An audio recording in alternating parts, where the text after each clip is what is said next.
Greetings and welcome to this special IMCCA webcast, this time being sponsored by my colleagues and friends at Poly, talking about what's going on during the pandemic that we're dealing with from an end user perspective. We have enterprise technology managers on with us, and we're going to really ask them how are they coping with this sudden remote workforce and these environments that we never really expected to be in. Also different this time is I have a co-host. Why don't you introduce yourself, Stephanie, and tell everybody who you are and what you do? Yeah, thank you, David. My name is Stephanie Atkinson. I'm the CEO of Compass Intelligence. We are a market research and advisory firm, and primarily focusing on enterprise mobility, Internet of Things, and emerging technologies. So I'm glad to be here today, and I welcome the discussion. Thank you, Stephanie. So I'm going to just break from my normal pattern here for a second and put up a quick gallery view of everybody that's on the call, so you can get a sense if you guys want to wave and smile and be happy with everything. So this is who we're talking to today, and I'm going to ask each one of them to introduce themselves in the order that we have on the listing here on my panel, which actually then starts with Pete. So Pete, why don't you say hello and tell everybody what you do? Hi, I'm Pete Kolak. I'm with Intuit, and I'm responsible for all the conference rooms globally around the world. Thank you, Pete. Next on my list is Nancy. Can you introduce yourself and tell everybody what you do? Sure. My name is Nancy Trefny. I'm a project manager at Morgan Stanley in the multimedia group. Thank you, Nancy. Mike Duda, say hi and tell everybody what you do. Hey, everybody. It's Michael Duda. I'm at Google. I'm a program manager there. Thank you, Michael. Mark? Hello, everyone. My name is Mark Brown. I work for Swiss Re. I'm responsible for multimedia projects and engineering in the Americas region. Thank you, Mark. Next on my list is Kimberly. Hi, everybody. I'm Kimberly Day. I'm Senior Director of IT Employee Enablement at Poly, colleague of David's, and I am responsible for the productivity and collaboration of our workforce. Thank you, Kimberly. Jim? Thanks, Dave. Name's Jim Floyd. I work for Verizon, where I'm a senior manager of mobility. My responsibility is effectively to manage every single mobile device for every business line and knowledge worker at Verizon. Thank you very much. Gary? Thank you, David. My name is Gary Lasasso. I'm the Director of Collaboration Experiences and Technologies at Amicus Therapeutics. We're a biotech company researching treatments and cures for very rare diseases. Thanks for having me today. Thanks a lot. And finally, Evan, say hi. How you doing? My name is Evan Scott-Smith. I design and engineer multimedia projects for Morgan Stanley in North America, and I'm a colleague of Nancy's. Well, thank you all very much for joining, and I do appreciate you taking the time, because it's not, you didn't have to do this, and it's very appreciated that we hear about this. So my big question right now, and anybody who wants to answer this can speak up before I start calling you out, is how are you handling this, man? All of a sudden you flip a switch and every one of your workers are now mobile and home and remote. How's it turning out? How's it working? Dave, So Dave, I can answer from a Morgan Stanley standpoint. Right now, I think the CEO had said we have about 70,000 Morgan Stanley employees working remotely globally at this point. It's been a change for everybody, but I think in overall that we were equipped for it. The back end is supporting it pretty nicely. Everybody's equipped with some tool, maybe not all the same tools as everybody has, but everybody has a tool or multiple tools to get through this. And generally speaking, I don't want to say we're business as usual, because that's kind of under scaling it a little bit, but we're going about as if business as usual. So, Evan, unless you have any different feeling, I think it's worked pretty well. There's a few latencies, which everybody's having that issue. People late getting onto the calls because of their individual bandwidth. But overall, I think people are pretty content with being able to conduct business. Yeah, I think so if I can add. Go ahead, Evan, and then Jim, and then Gary. Go ahead. No, I was going to say, if you zoom out like super macro, everyone that wanted to work from home, you got your wish. How are you liking it? And, like for me, work was always something that, I go to work. It was someplace I always went to. Now I'm not really going to that place. So it's an adjustment. I prefer going to work than working from home, personally. Jim, you had something you wanted to add?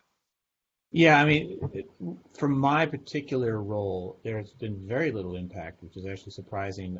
But that's because the vast majority of Verizon employees already have a very robust mobile experience available to them. You know, we use the G Suite environment. We have all the Google apps that are on that, and everything else that is sort of parrots what's on our desktops. I will say, though, Verizon has been very, in the past, amenable to work from home, but hasn't really been part of the culture, and they've really had to step up and ramp up to get a lot of the back-end systems, the Citrix-based systems, to get people on board for their work from home experience, which has been interesting, but they did it very quickly and fairly successfully. Good to hear. Gary, you wanted to add something there? Sure. I know, Dave, you've been a proponent of getting the voice of our end users, and we've always done that. And one of the interesting things, about an hour ago, I got an email from one of our colleagues, and he said, as I continue to hear from non-amicus colleagues how difficult connectivity is for them right now, it's worth mentioning how smooth this transition has been as an amicuser. These things don't happen by accident. Truly appreciate it. So while I'm not sure if amicuser is a real word, his sentiment is, you know, we're hearing that a lot from our end users, that, and he's right, it wasn't by accident. Our entire IT team spent, you know, a lot of time on our network, on our collaboration tools, rolling out collaboration tools, Microsoft 365, et cetera, and Blue Jeans. And I think it's been that planning. We didn't realize we were planning for this.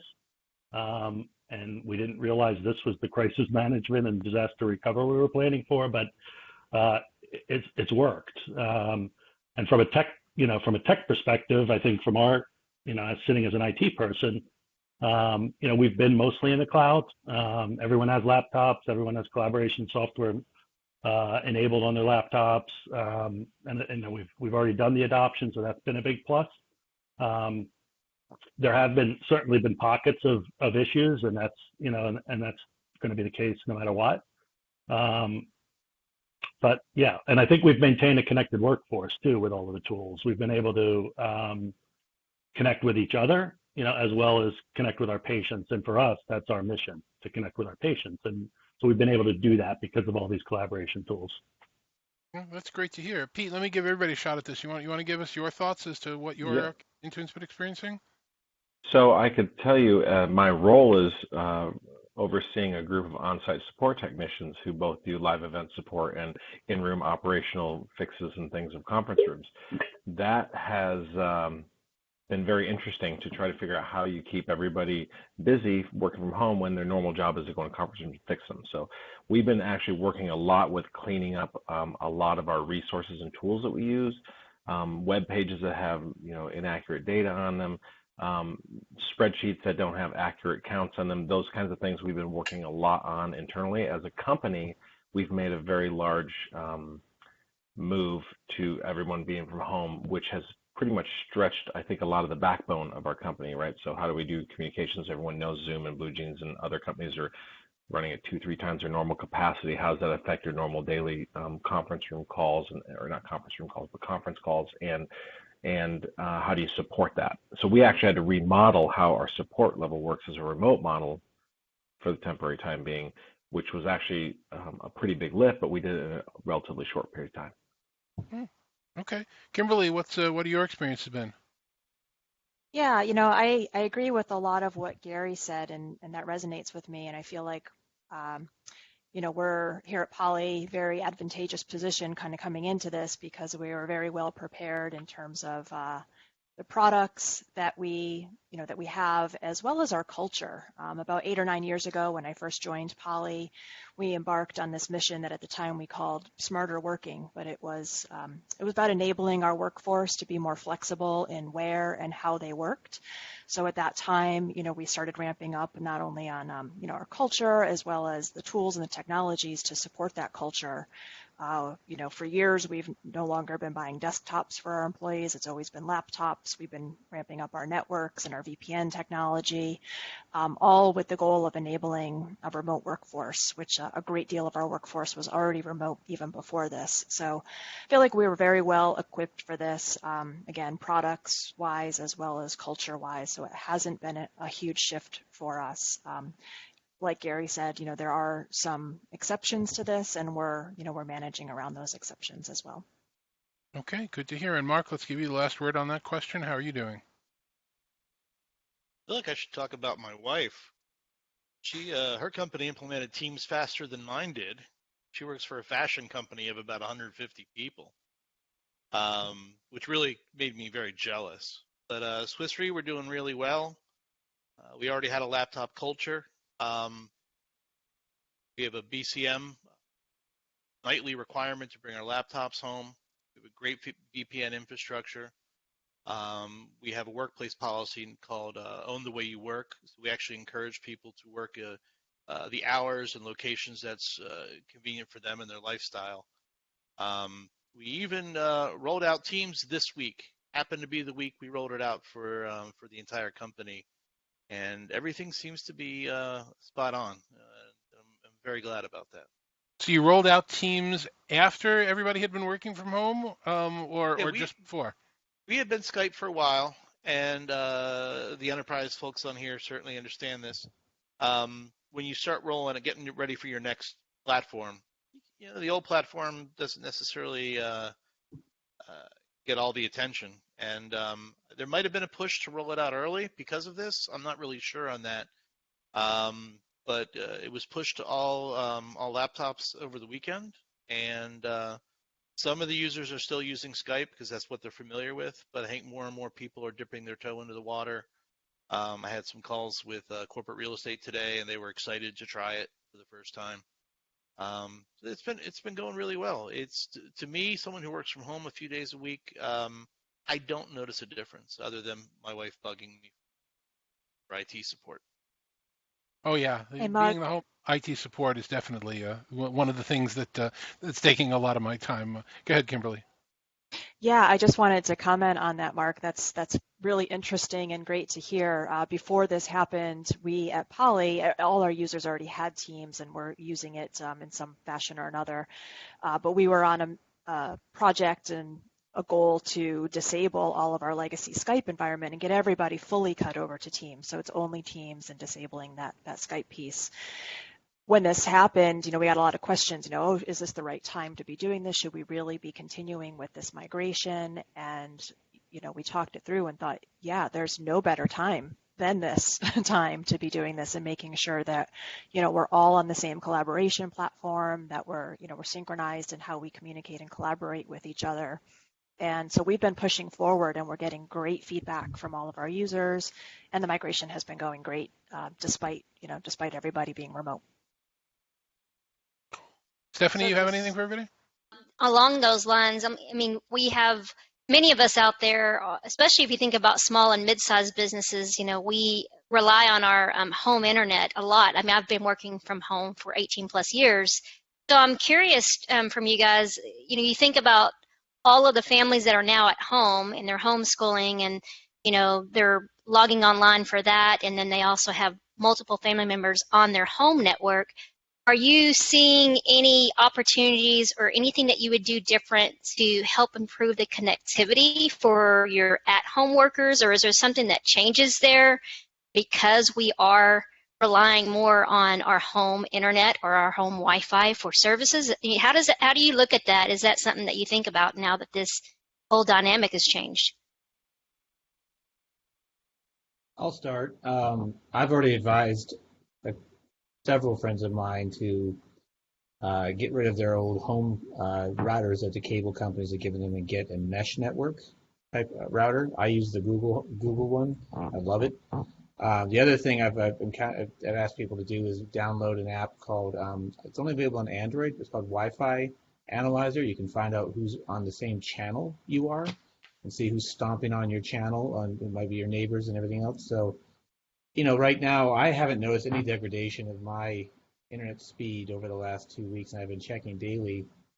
but I do look at this Wi-Fi analyzer, and I've seen the vast majority of my neighbors are all in the same area, so I've shifted away in order to get better coverage. But more, I think the moral of the story is that people are going to start becoming a little more tech savvy as to how their networks are run at home now, because they need it more than they ever did before.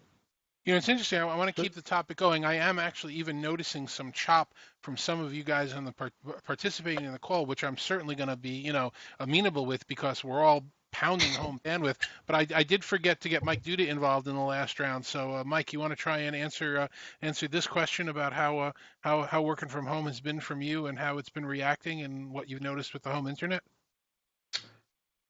Yeah, sure. I think I'll add more to the initial question you asked about the general culture of working from home and like how that has been in general. And I think I have a lot less to say, frankly, around the bandwidth thing, because it actually hasn't really been a concern with, thanks to Fios. Thank you, Jim. But I think, it's interesting. We have about 270,000 people working at Google, and our culture has already kind of been that it's okay. I mean, very similar to what Mark was saying, right? To own the hours that you work, to own your work, and to prioritize however you need to in order to get your job done. What I think is interesting with the current scenarios, there's an extra layer that I think many people didn't recognize was going to be a factor, which was, for any of us who have kids at home, or any of us who now have to play caretaker in general, not just to kids, but maybe to elderly ones, that eats into your time, right, that you have during the business day. And I think what's interesting here is how have expectations have changed for employers, right, to understand that there's an extra workload here for the users, the employees.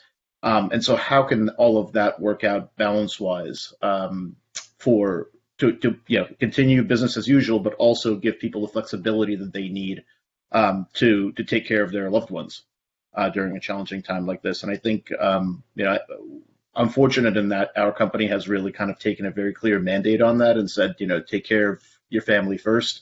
Work will be there. We'll figure it out together.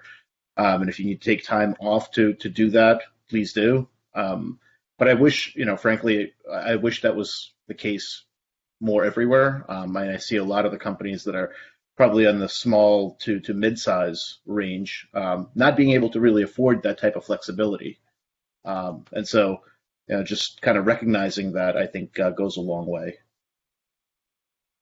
Thank you, Mike. And getting back to Jim, what you were talking about, the idea of the connectivity and what people are experiencing. I'm also a very satisfied home Fios user as well, so kudos for you on that one.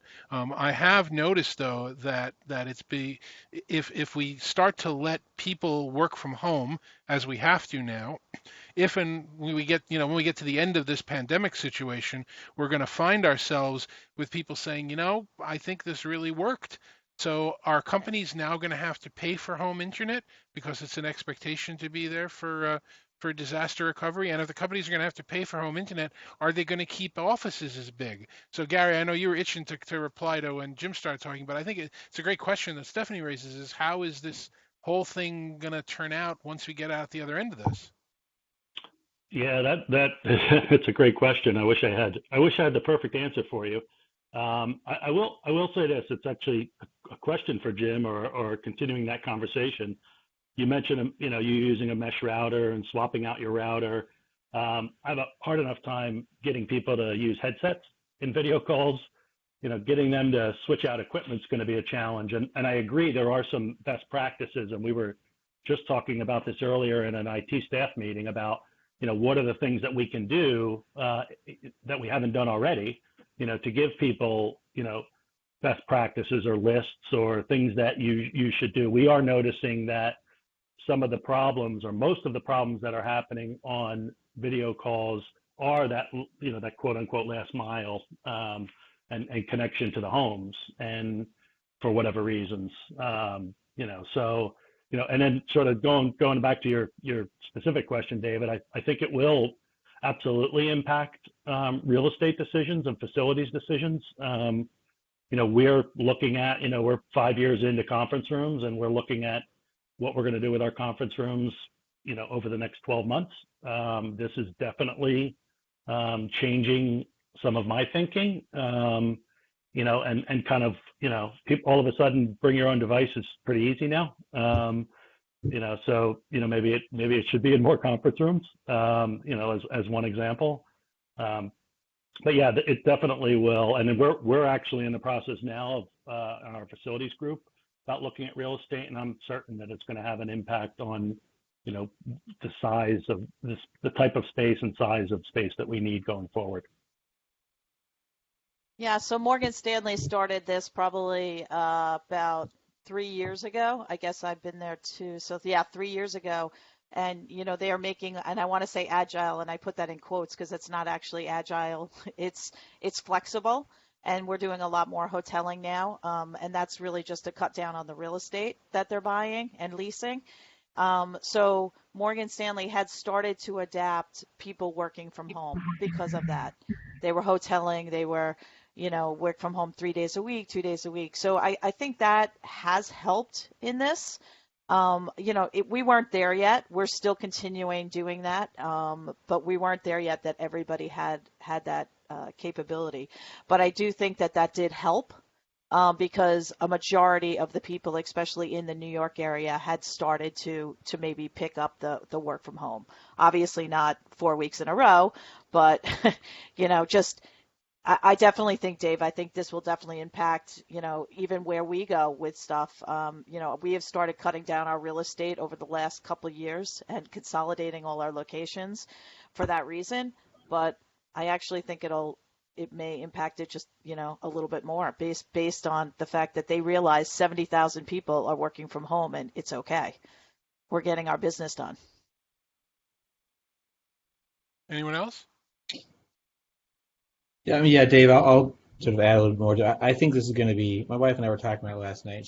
She mentioned the term Darwinism. I think really that's what's going to happen with a lot of companies. It reminds me of when, I'll use this as an analogy. Before Columbus proved the world, didn't just drop off at the edge of the ocean. Every science and every political and religious leader all said that no one believed the Earth was round, and then it was round all of a sudden.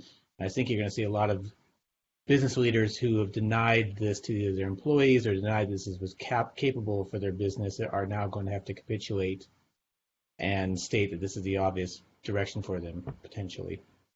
Well, it's going to require new training, isn't it? Isn't it going to require that we teach managers how to manage other than making sure their people are showing up on time and leaving on time? It's going to require managing by, my company, Poly is terrific when it comes to this. We're always on flex time. We just do whatever we need to do whenever we need to do it. And as long as what we're supposed to accomplish gets done, nobody cares about anything. They treat us like adults, and that's fabulous. And you get some of that at a lot of the Silicon Valley companies, but it's starting to move forward into, general business in that, you need a different kind of workforce to manage your remote staff. And like many of us have said on this call, I've been doing this, for more than 20 years, and I have no problem with it. It's not for everybody. Some people prefer the intimacy, but it's going to require a lot of additional training, not just technology. Agreed. I call it time shifting. I've told my teams for years, and I've been doing this. I've been working home steadily now for 7 years, and probably 10 off and on at least. But I've always said, the job is due at a certain date and time. I don't care when you do it, right? And you're right. Treat your staff like adults, and have as many meetings as you can, and with video if you can, to create that intimacy.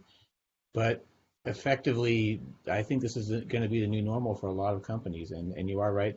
People are going to have to learn how to manage in these scenarios, and I think it's our job and our responsibility, and we can also do a lot of good for our business and what we do to help train those people. Not to give a shout out to you, Dave, but personally, you published something on Twitter, your guide to working from home, and I sent that to our folks here at Verizon to use in our literature to help use for ideas. You've been doing it for a long time. I thought it was a good idea for them. Yeah, and personally, what gets to me is that, I've been advocating remote working for close to, 15, 20 years at this point, and all the publications, the business publications that have been saying, no, it won't work, no, it can't work, no, it's terrible, everybody's lazy, everybody's going to be sleeping. Now, all of a sudden, they have their experts talking about how to work from home. So, it's The interesting. world was never round until it is. Exactly. Stephanie, again, over to you. Any other questions from you? No, I would agree. I'd say it's quite the opposite. Since I've started working from home 18 plus years ago, I feel like I work more hours during the week. So I put a lot more into it. And it's almost like my work, email, text, whatever, is that any communications that are coming in, it's almost like I work 24/7. As long as I'm awake, I'm going to be responding to those emails and getting back to folks. There are times that I turn it off and there are times that I don't. But I think it is interesting what you said, Jim, about how we may see kind of an eye-opening for a lot of companies who have been putting this off for a very long time and have been so focused on corporate libel, very stringent policies and, really keeping an eye on their employees where they see, hey, this is happening and we can do this and it's working quite well. Why do we not give our employees the tools that they need? In many cases, it might just be we need better tools or more improved tools and maybe improving our security requirements. So I think there is some light at the end of all of this, and that might be that we're going to find a new way of work for many companies that haven't done this in the past. So I love that perspective. I wanted to ask you guys about, I think that David and I talked yesterday about, or a few days ago about talking to all of you. I want to know if there have been any surprises or anything that has happened since we've kind of gone into this lockdown mode that you were surprised about or that kind of caught your eye or have given you kind of an alarm or something that you're going to change within your organization, especially when you get back to working in your offices. Anything?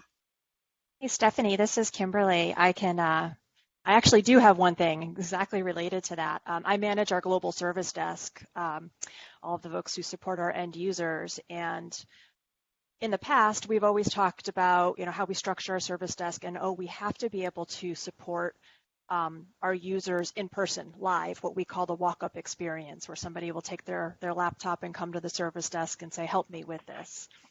And we've always thought we absolutely need to be able to have that experience for our end users. Well, now we don't have a walk-up experience. We can't have a walk-up experience, right? All of our users are at home, and all of my service desk folks are working from home, supporting those users.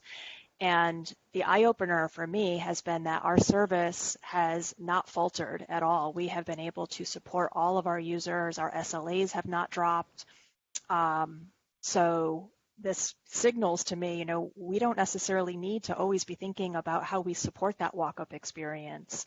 We can maybe structure our service desk a little bit differently and be able to utilize our staff in better, more effective ways than just being available and waiting for somebody to walk up and hand them the laptop. So I've been thinking about this a lot, and I think the time to enact this change and make some adjustments in that walk-up experience is as soon as we get back to the office, while people are sort of already in this mode that they don't need to see our service desk folks in person. So anyway, that's been one of my big eye-openers with this.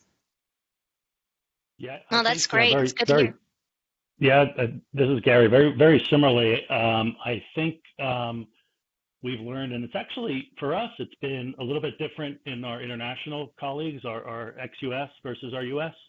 We found, because we've had a lot of work, remote workers in our international offices, so they've adapted from day one. I think locally in the US, I've been somewhat surprised, and echoing what Kimberly says, because we don't have a service desk that people could walk up to, people have actually done a very decent job of kind of figuring stuff out on their own. When they've used IT and service desk as a crutch, they're not necessarily doing that anymore. One of the other things also as a surprise for us, at least for me, has been in the first few days, sort of the managing of the work-life balance. Really, everybody just, because of all the tools that we have, people are 24/7. So somebody gets an idea, 10 o'clock at night, they email somebody or text somebody, and now people are responding. We've had to sort of dial that down and place a better value on our downtime and our family time. And our senior leadership noticed that actually. And beginning next Monday, they've instituted a mandatory 12 to 1. No one can do any work. We all have to spend time with our families, have lunch with our families, take a walk with our families, whatever that may be. So because we're not really good at setting limits for ourselves, our senior leadership had to sort of set limits for us. And I think that was really a good thing. We've also made our video conferencing platform available for off hours for people to use for conversations with family and friends. So that's been able to keep the connection as well. So yeah, so I think they're the things that have surprised us. Anyone else?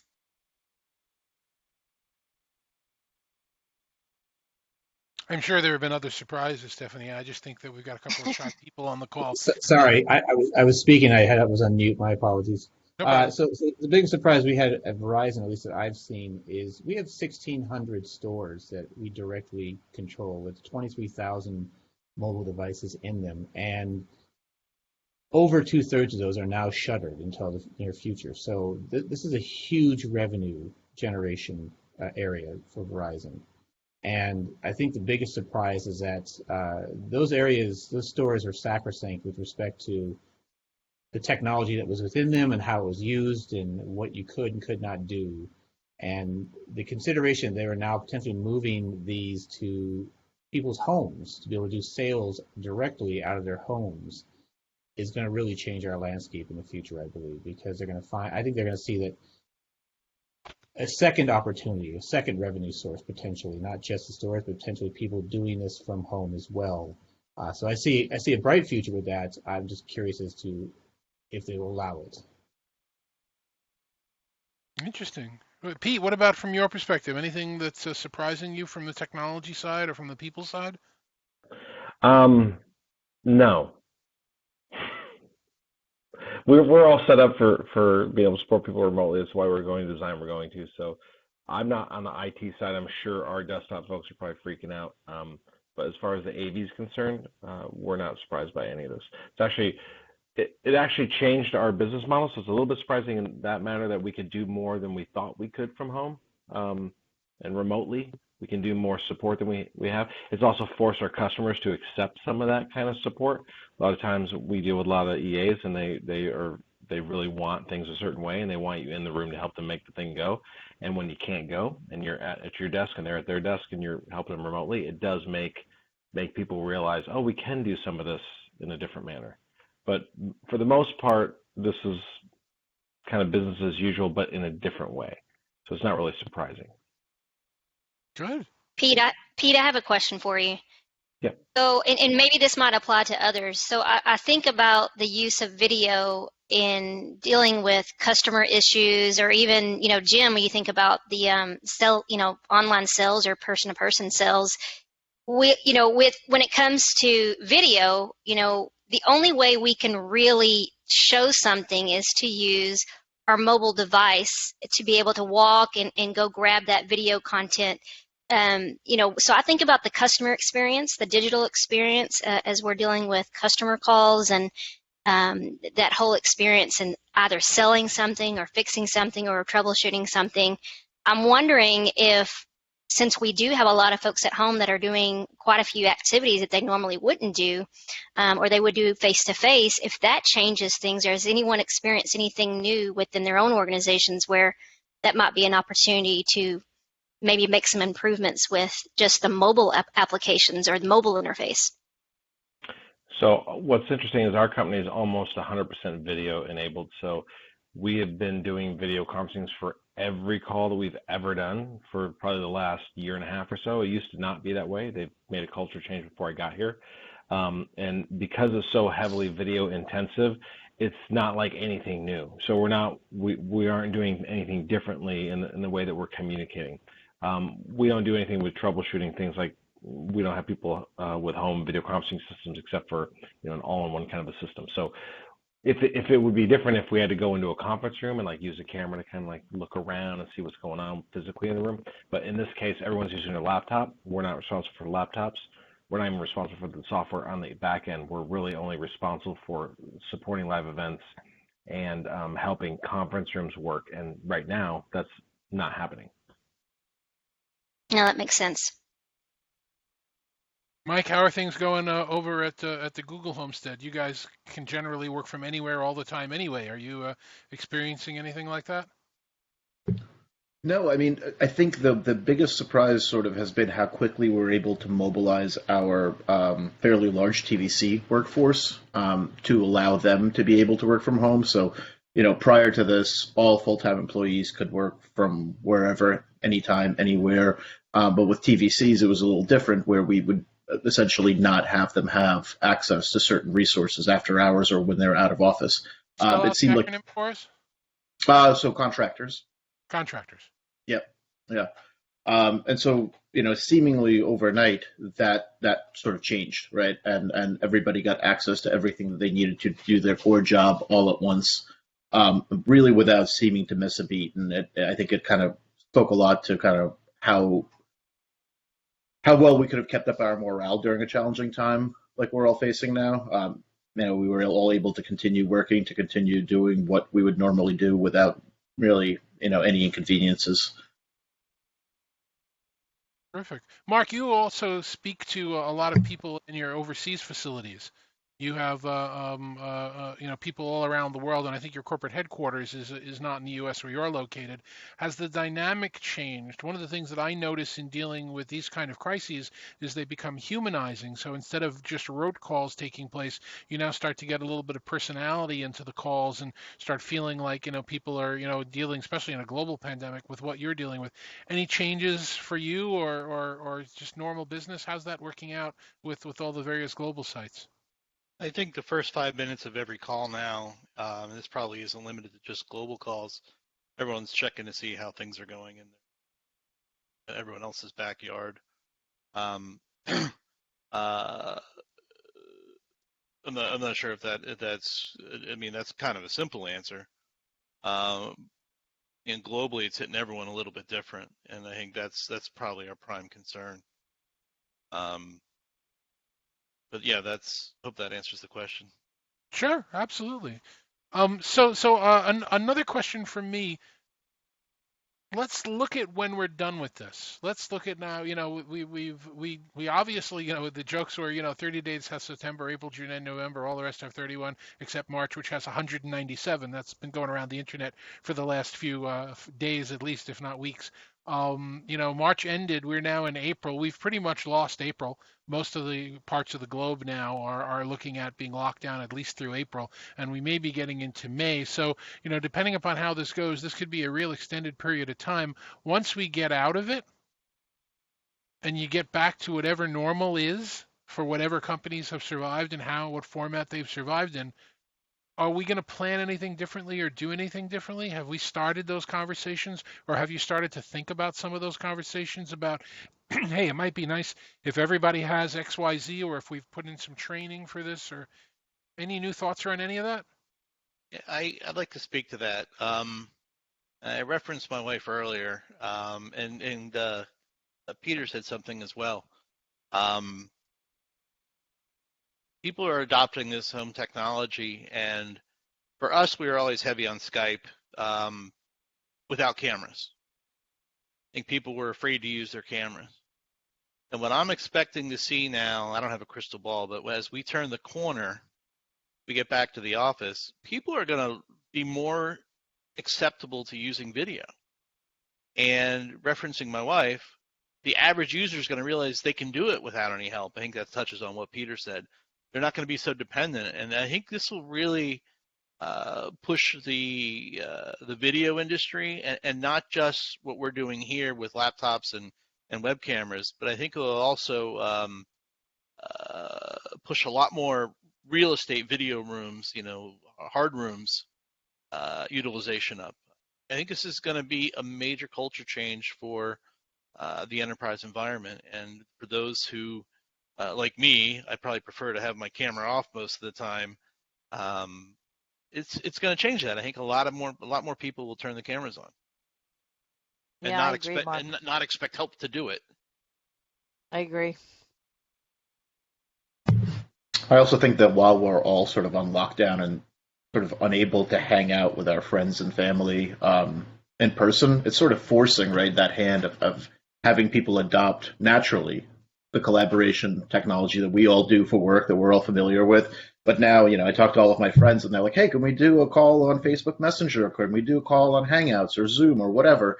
And it's becoming part of that regular user journey, right, for friendships, where we're having to start adopting that.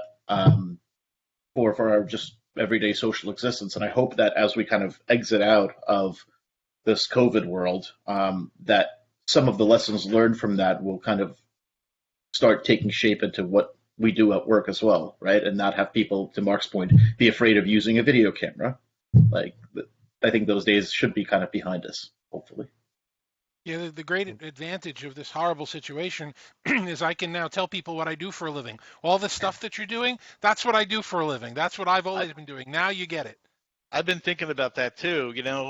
My kids are the first generation who understand what I do now. My parents would never understand it. But, my 5-year-olds, oh, Daddy sets up the camera for my karate class over Zoom. Well, I don't know if you guys. Oh, go ahead, Evan. Is there a devil's advocate role to be played here? Absolutely. I'm sure you'll do it if there is. No more police here, Evan. Go for it. Tell us we're wrong. No, I don't think that you're wrong. And but talking, based off of like what Mike said, Mike and I have worked together, and Mike and I are also socially friends. And we've been talking about, grabbing a drink for a while. Does this interaction, now that we've actually seen each other face to face, actually prolong that, that human interaction of us actually getting together physically? And I think that in some ways this is great to be able to, connect with others in the industry or connect with people on my team or people within my organization. I still personally, and this is odd because I'm maybe the youngest of the bunch, I still feel that this is not would be my go-to choice of interacting. That would be my primary mode of communication either. I'm not sure I'm not sure they're saying it would be the primary, Evan. I know, and I've told you this since we chat every day. Yesterday I had a Zoom call with 12 of my college friends. Now, they live all over the country, and to be honest, we're like, why didn't we do this before? We only see each other once every couple years or whatever, and we had the best time, and we each bought a cocktail and, the virtual cocktail hour. Will we continue doing this after this nightmare is over? Probably, only because we don't have the opportunity to go out and see each other. And, you and Mike can meet in the city and have a drink. True. And this is why I love working with Nancy. She is the she-devil's advocate to my devil's advocate. Well, I was going to add, too, that this might be one of the best training fields that we've had in this space, because I can name 20 people that I know that have never even turned on a video cam or Zoom or Blue Jeans or Micro Teams that are now working it like a champ. So I think that there's probably some pretty powerful stuff there, that we've got a whole group of end users that have never used this technology that are using it, and it's easy for them, and it's not perfect, but they know how to use it, and they may be more comfortable using it in work environments and other purposes now than they have in the past. So, I know so many schools and colleges that they're not online or web-based, and they just don't really use that, especially some of the private schools, and now they're, of course, completely online learning platforms. So things are changing, and I think that it's definitely going to create a whole new end user base of knowledge workers that have never had this before. So I think that piece is pretty powerful. Yeah, Stephanie, it was interesting because it's a blog that I'm actually got triggered to write today. If you turn on any late night TV or any news shows or anything else, all of these things that we've been complaining are not good enough quality video because sometimes they chop or sometimes the audio is a little echoey, or all these things that were actually just red herrings, because it's okay for us. We're fine. I mean, we've obviously been suffering some bandwidth issues on this call. If you watch the video of it, you'll see occasionally somebody was freezing or something was happening. But you know what? For the most part, it was fine, and we know that that's because the home internet and the broadbands are being pounded. I don't know if you can hear my wife up there screeching. She's doing early intervention with young kids in the New Jersey area over video for the first time now. She's using a Poly Studio. She's got the best camera of anyone on our team, but she's still, we're both pounding the internet at the same time. I think you're just going to see more and more people accepting the fact that this is what this technology does. Now, to go back, Kimberly, to what you were saying before, around this concept of smarter working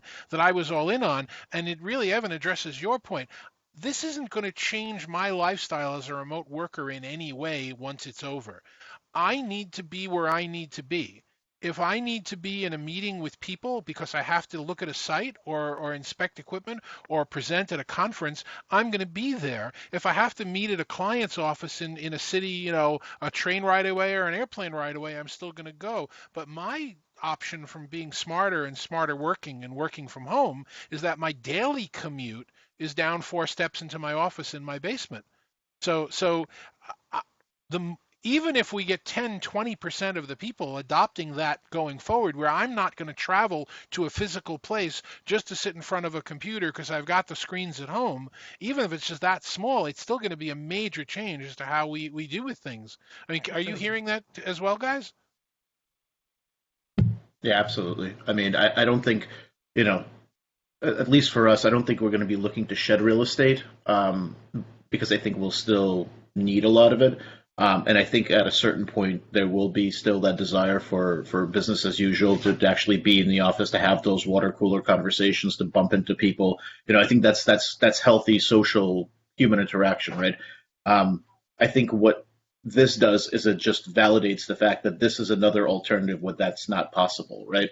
If I can't be in the office for whatever reason, whether it be private or whether I just literally can't be there because I'm in a different city, the idea to be able to connect through cameras and microphones, it's the second best thing, in my opinion, right? If I can't hang out with Gary in person, we can do this, right? So I think it's a viable alternative. It's better than a phone, right? Because I can see Gary, I can see what he doesn't like what I'm saying because he'll look a certain way, or I can.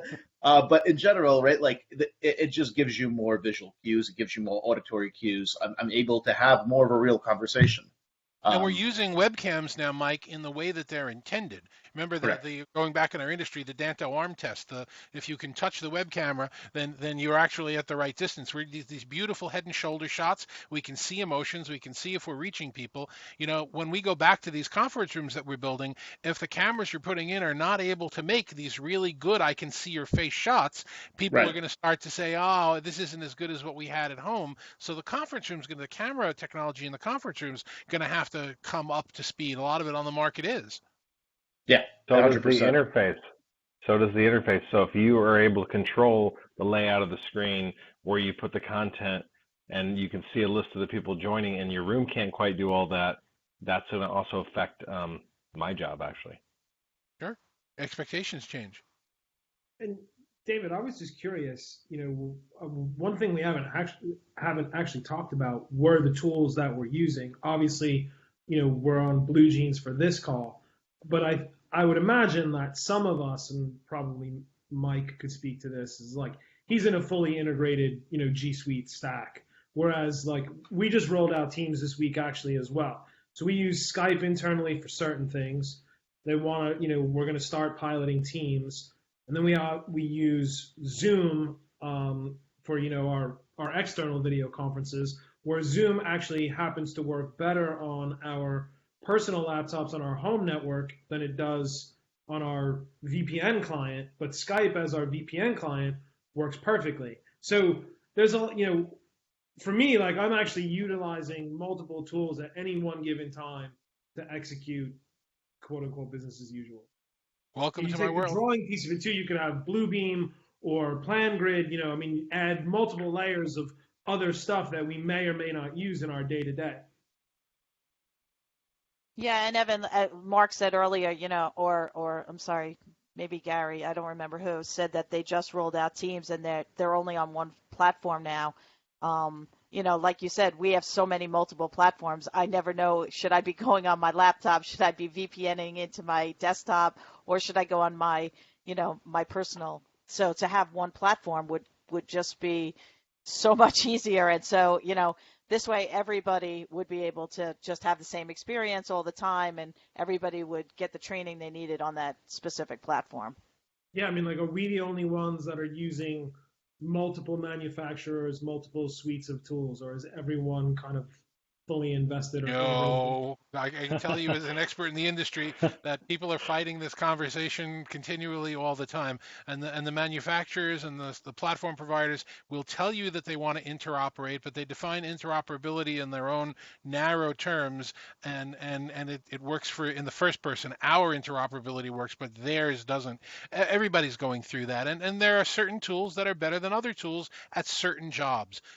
Forever, I'm always going to be the guy that's saying, hey, pick the tool you need for the job. You can't pick the tool out of your tool bag until you know what job you're doing. Don't bring a hammer to cut glass. There is no one universal right thing, and I use as many of them as you do all the time. In addition, I'm online with Twitter, with LinkedIn, with chats, with email messages, personal and business. The communication bombards you. I'm glad I have a lot of computers in front of me at home. David, I think that's the lesson that actually I've learned and we've learned at Amicus as an IT team. Is we've enabled all of these tools for people, specifically the Microsoft suite, and we do have Blue Jeans and some other video conferencing platforms. But the lesson that we've learned is I think we need to do a better job of communicating what to use when, what tools to use when, because a lot of them do overlap. And that's kind of been like, anytime I send out a communication, I get an email back and it says, well, what am I supposed to use this time? When do I use this? When do I use that? And we think we're communicating it and training people on it, but I don't know if we're getting everybody when we do that training. So I think, the lesson that I'm going to take to the future is really never stop training. Never stop communicating, collaborate with our comms team and our HR team to help,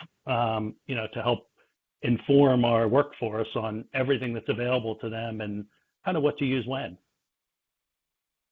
Good point. All right, so why don't we go around the horn one more time since we're running out of time here, and let's give everybody a kind of a last word on this. And I would guess probably the thing that I would want to let everybody do is, what's their biggest takeaway from this entire event? I mean, is it to have more stuff in stock? Is it to have a better help desk, or more people, or less people, or let's go in. Let me pull up the order that I had over here. Let's start with you, Evan. When we come out of this thing, what's your biggest takeaway from all of this? I think, for years now, as this UC audiovisual environment has been evolving, we've been planning or trending towards the future. The future's here. I mean, we got cut over into the future in a matter of days. I think that's kind of interesting, like the way in which we've been able to respond to it, be resolute in our work. But I also, business as usual would be different moving forward, and there's no more talk about it. It's actually here. It's an interesting moment to live in and through. We had no choice. Yeah, Gary. Yeah, so I think for me, I think we don't have to give up our work-life balance. We could use all of this technology and still maintain that work-life balance, and then and we can still, in Amicus, this is very important to us. We can still use these tools and live our lives with empathy to each other and to our patients, and that's the most important thing for us. Good. Jim, what about you? What are your biggest takeaway from this? I kept thinking of that, I don't know if it's an Aesop fable, but the cricket and the ant, right? We've been preparing for this, to pair what Evan said, for a very long time. We're used to it. Our time, I wrote down this quote before we started, our time is now. This is our time to say, hey, we know how to do this. We can help you. And the other 2 points I want to say is thanks to Hurricane Sandy to prove that this could work many, many years ago here in New York. And now the rest of the world is seeing what we went through. And then last point to everyone is make sure to put on pants, because you will stand up someday. Okay, that's one of the Sounds things that like you're was in speaking from experience. Oh yeah. one of the things that was in my article is you have to keep a routine, whatever that routine is. If it's waking up at a certain time, if it's getting dressed, if it's working out, just because you're working from home, it's exactly the same. And that, my routine, thank God, every day always includes clean clothes, pants, underwear, the whole 9 yards. Uh, Kimberly, what's your biggest takeaway from this so far? Yeah, to maybe just try to summarize it, despite the fact that I think we were really well prepared and situated for this, that doesn't mean we still don't have a little bit more to learn, a little bit more to do, particularly around supporting the managers and teams who are new to this, who are really just kind of coming around to this new way of working, and helping them continue on that journey. I think once this is over, they're now over a hurdle, and let's help them continue with the race, I guess. I think that's one takeaway, and the other, some people have already said it, but I feel like empathy is the biggest thing here. While this works for a lot of people, it doesn't work for everybody. A lot of people don't have their home situation set up in a way that they can, carve out a place to work and be private. And so just really kind of understanding that what might work for me or for you doesn't work for everybody, and we need to understand that and help those people. And you don't want to leave out that everybody needs a really good headset, right? And don't forget, really good headset, really good camera, all of that. Okay. Thank you, Kimberly. Mark, what about you? What are your biggest takeaways from this? I think you really had an interesting comment about bandwidth and home users, and that's very astute. And I'm curious if my audio is dropping out for anyone at all, or my video. But your audio's actually been very good. I don't know what headset you're wearing, but it kind of is making me think of Locutus. If that LED comes right into the camera, it's a little scary. Noticed that when I connected, because I never used my camera. I realized it's like probably blinding people. But no, there have been some dropouts on this call with audio and video, and there have been some strained noise. But you know what? Everybody's still going to enjoy the information we put forward. So, what's your takeaway? So bandwidth, I think, is good, and without trying to plug anyone, I know what your answer is going to be, but you and Gary have really good camera images. So maybe I should ask Gary, because I know what you have. Gary, what are you using for a camera? Well, I have to admit, I'm just using the camera on my Lenovo laptop. I think it's the lighting and the staging that my wife took care of earlier today. Do you have a makeup artist there, Gary? The winner there. Well, it looks great. He put his own lipstick on. I think having a really good camera at home is very important. But if you're looking at me right now, I did this test recently. If I kill the lights that I've set up just for the call, you can immediately see the difference that it's not going to be as good. So lighting and a good headset will make a big difference, especially, and also again in the video that I did, looking at the camera, which makes people think you're looking in their eyes. So those are tricks. I have a video out that does that. If you guys want the link to it, I can send it to you. But it's not just the camera; it's everything. And Mr. Duda, what's your biggest takeaway from all this? I think all of us on this call are kind of fortunate in the sense that we're able to have these conversations, and we do this, right? We live this reality on a day-to-day basis. What I'd love to see happen after this is all over is some of the players that aren't represented here, not just the people in the AV field, but really people that aren't set up for AV. Again, thinking about smaller companies that have never really thought that this was important, right? That they don't have the budget for it, or that it seems hard, or it's not really part of our culture. Like, I would love to move the needle on that, and I'd love to see that start taking shape, because I think we can all talk about tweaks that we could make to our individual businesses, but frankly, we're all kind of already there, right? We're looking to make that 5 or 10% of a difference. I would love to see companies that haven't had anything go from zero to something after this is over, because we're clearly demonstrating the importance of this. And I think, groups like the IMCCA can do a fantastic job educating people who maybe don't have a lot of the knowledge around what UC and VC are, to spread the word and to let them really understand what this world is all about, and to not make them afraid of it. I think if we can do that, combine that with the empathy that Gary and Kimberly were talking about, I think that does humanity a lot of good, right? And I think that would be an amazing thing to see when and all this is over. Plus, I'd love to have that beer with Evan at some point. So I want to come. all right, you're in. What's your takeaway? With whiskey, Nancy? I'll come. So, I think from Morgan Stanley's standpoint, we've been able to function, and I put this again in quotes, business as usual. But, the empathy that I would hope would come, we're talking to our vendors every day, and, they're furloughing people.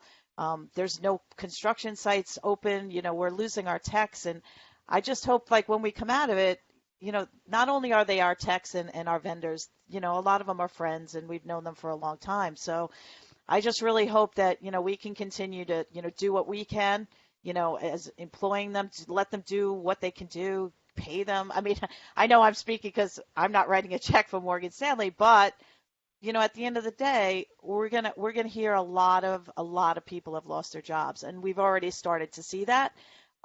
Just with some of the integrators and techs and smaller companies that we deal with on a day-to-day basis. So I would like to think that maybe our industry as a whole or can help that. And I don't know what that solution is, and I don't know what that help looks like right now. But again, I think coming out of this, I think we're going to be surprised at how the domino effect really affected the people that we work with within our industry. Devastating in so many places inside and outside of our industry, and how we rebuild is going to be very difficult. I wish we had prioritized in our industry what we're dealing with, this technology, a little bit more. Imagine if all of the out-of-work AV integrators and technology integrators would be able to support the help desk around people that are home for the first time. It was an opportunity that we missed, and we were screaming about it for years. So hopefully that will change as well. So all really good points. Pete, what are your takeaways from here?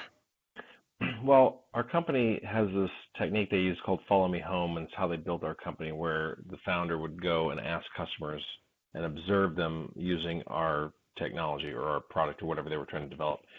We use that technique, a lot in our own inner circle. So we do our own Follow Me Homes. We work with our customers a lot. I hadn't done a whole lot until this whole situation went down. So I actually sat down, met with a lot of the EAs in our company. We have like hundreds of them. So we've been meeting with them regularly.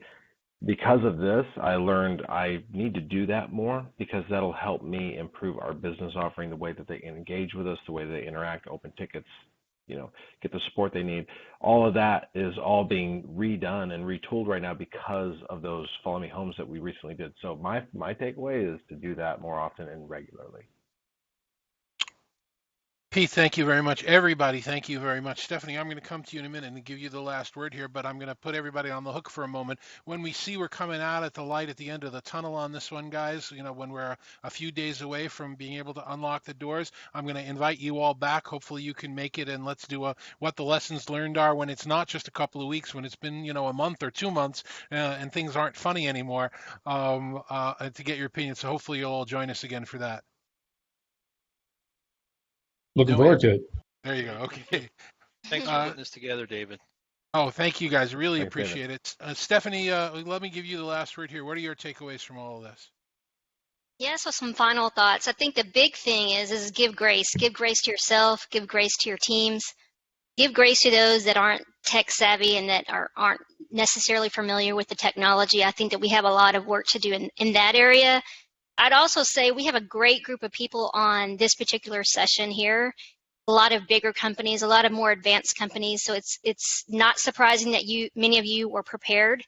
But I think about the very small businesses, the ones that are primarily on their smartphone and they don't really use technology the way that they are now or that they need to, because they're now purely at home. So some of those businesses won't make it. And I think about the rural communities, the ones that don't have the bandwidth that they need to do these things.